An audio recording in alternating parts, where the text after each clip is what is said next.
already had their match. We just haven't gotten a chance to get the results just yet, so we can, we can update you guys on that. We're going to figure that out as time goes on. Don't worry, guys.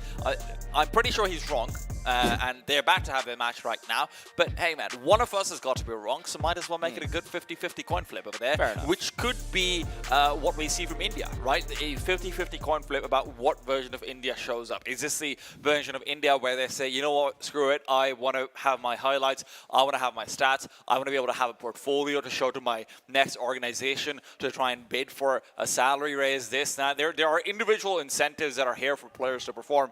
Or is this going to be the version of India which just sort of keels over and dies? Yeah, unfortunately, for any signs of a better version of India, we had to see it come up in any of the games, right? That hasn't happened yet. You know, maybe you say, maybe you can make the case for like Indonesia having an off game and a better game, and then Palestine was also sort of in the same boat where they had one really good game and then they had two terrible games where, you know, they really thought they could have been able to battle it out. But we have not seen a good version of this particular Indian lineup just yet. We've never really seen them perform. I think they had maybe one game where it got close, but so far, India has been largely lackluster. Absolutely, and that's just unfortunately not really representative of what we're expecting from India, right? India is a team that in the previous IESFs from South Asia has generally come through. Obviously, this time over, we had more slots available, which is why we were actually able to get Pakistan in as well. But India has been a continual presence within the IESF tournaments, and unfortunately, right now, they just get completely rocked and rolled out of the boat.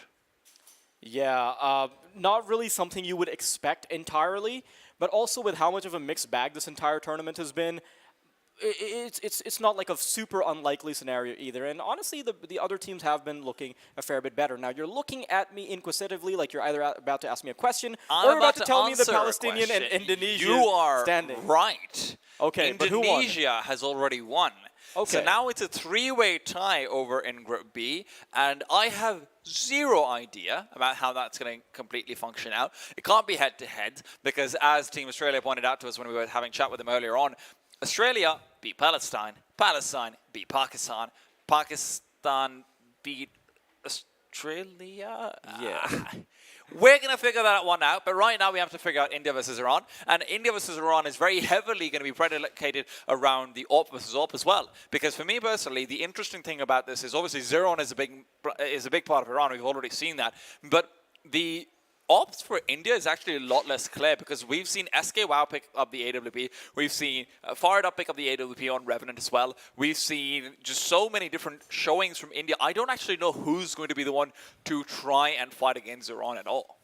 Yeah, and this is something that you could potentially be excited about if you have two AWP players that have like, or at least two players that have been relatively experienced with the AWP, like we have Yami and Nine, who can sort of toss that AWP around, and you're going to be scared of a different version of the team based on who has the AWP. But we haven't quite seen that from Team India just yet, so having two AWPs, unless they actually show us something they haven't shown us before, this could be a complete flop. This could be a mismatch of roles. And look, if this is going to be what you're facing up against Zeron, this is going to be just breakfast, right? He's waking up hungry, he's had 8 hours of sleep, and he's ready to get down his cereal. And unfortunately, I don't know if they've got what it takes to stop him unless Fired Up or SK WoW are able to step up in a big way. And for them, the incentive is if you step up and you're messing up Zeron, that is huge. But obviously, right now, guys, we're going to have to take a little bit of a break. Unfortunately, some tech issues going on. But on the bright side, we should hopefully be able to get you a bit of an update on what the round difference situation is as well over on Group B. So we're going to be back after a quick break.